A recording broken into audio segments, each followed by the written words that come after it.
Récemment, des compatriotes guinéens m'avaient sollicité pour que je les éclaire sur des propos que j'avais tenus, à savoir Général Mamadi Doumbouya ne prendra pas le risque d'être candidat.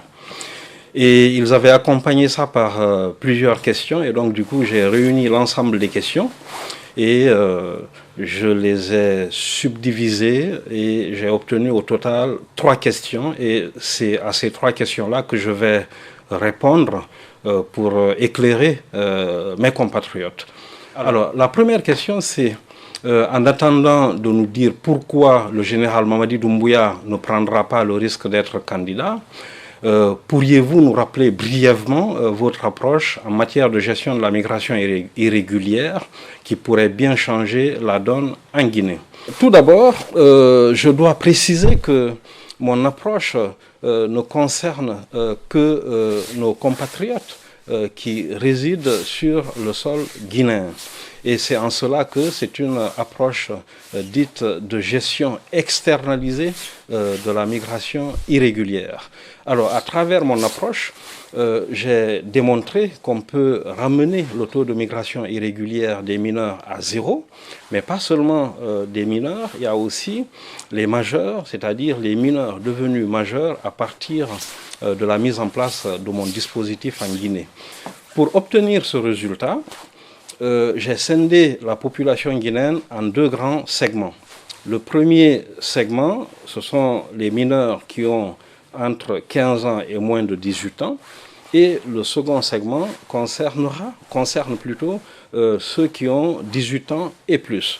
Alors, dans mon approche, les 2 segments vont recevoir chacun des virements d'un montant mensuel de 50 €, mais j'ai démontré que cela ne va pas coûter à notre budget national de développement.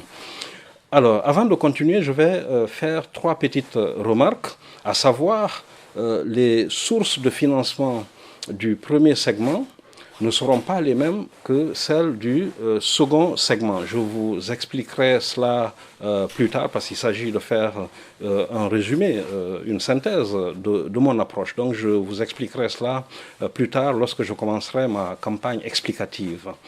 Alors, la deuxième remarque que je voudrais faire est que pour ce qui concerne le second segment, 15 ans, moins de 18 ans, c'est tout simplement parce que si vous prenez la population des migrants mineurs, ils sont beaucoup plus nombreux dans le segment 15 ans, moins de 18 ans. C'est pour cela que dans mon approche, j'ai pris ce segment-là, ce premier segment à ce niveau.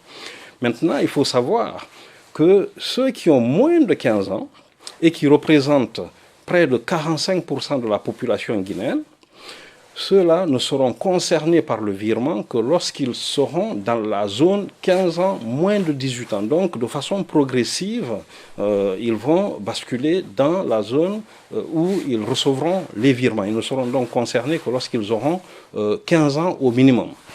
Pour obtenir le taux 0 en matière de migration irrégulière, j'ai utilisé ce que les économistes appellent la méthode des expériences naturelles. Donc j'ai utilisé la méthode des expériences naturelles pour obtenir ce taux 0. Et en contrepartie de ce taux 0 en matière de migration irrégulière des mineurs, ce sont nos partenaires européens qui vont devoir financer intégralement ce premier segment. Et ils auront beaucoup à gagner à le financer pour plusieurs raisons. Je vais vous donner 2 exemples qui vont vous prouver que nos partenaires européens auront intérêt à financer ce premier segment-là, intégralement ce premier segment. Alors, le premier exemple est que notre pays, la République de Guinée, est le premier pays parmi les pays africains pourvoyeur de demandeurs d'asile en France.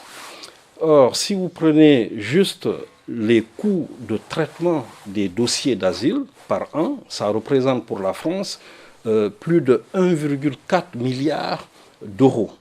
Mais la France a les moyens de sa politique migratoire, donc cela ne cause aucune difficulté. Je vais vous donner un autre exemple.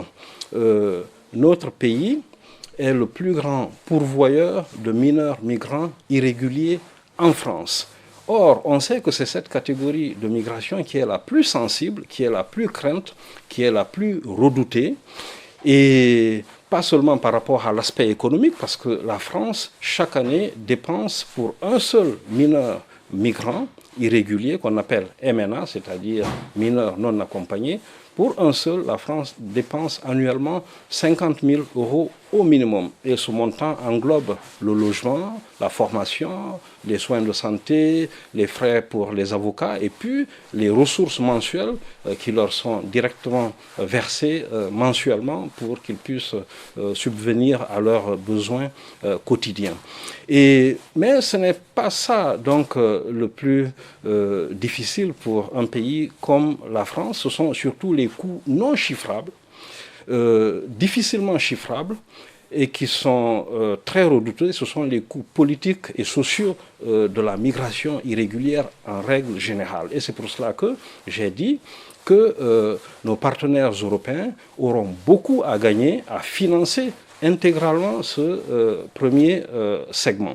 Mais sauf que pour financer ce premier segment-là, il y a des conditions à réunir. Et les conditions sont au nombre de 3. La première condition, c'est le retour à l'ordre constitutionnel en Guinée.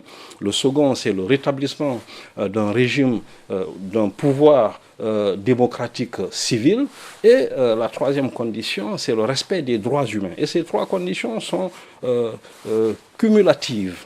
Alors, donc, si ces conditions-là sont réunies, mon modèle, qui est déjà éligible, sera immédiatement financé. Et quand je dis immédiatement financé, je peux vous donner des preuves, mais je vais me contenter d'une preuve beaucoup plus palpable. Alors, avant que mon approche soit connue par les partenaires européens, ce qui existait en France, c'était le FFU, c'est-à-dire le Fonds fiduciaire d'urgence, qui était doté d'un montant de 60 millions d'euros.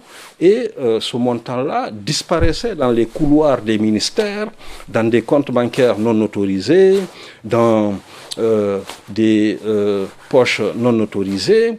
Et j'avais eu à dénoncer cela, y compris dans mon livre intitulé « Respect des deniers publics et du citoyen ».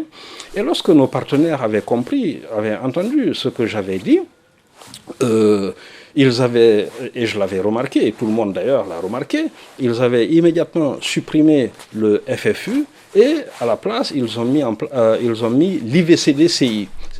Et l'IVCDCI, figurez-vous, a été doté d'un budget de 79,5 milliards d'euros et il est entré en application le 14 juin 2021, et soit 2 mois et demi avant le coup d'État en Guinée. Donc, je pense que je n'ai même plus besoin de poursuivre la démonstration parce que l'IVCDCI est disponible depuis cette date-là et il est entré en vigueur, en application depuis le 14 juin 2021, mon modèle est éligible, donc il suffit juste que notre pays respecte les 3 conditions que je viens d'énumérer tout à l'heure pour que immédiatement mon modèle soit financé et que nos mineurs qui ont un âge compris entre 15 ans et moins de 18 ans commencent à recevoir immédiatement leurs 50 € mensuels. Donc, c'est pour cela que j'ai dit que le président Mamadi Doumbouya ne prendra pas le risque d'être candidat. Parce que s'il est candidat, ça veut dire qu'il va priver nos enfants, qui sont ses enfants aussi, de leurs ressources mensuelles de 50 €, c'est-à-dire la catégorie 15 ans, moins de 18 ans.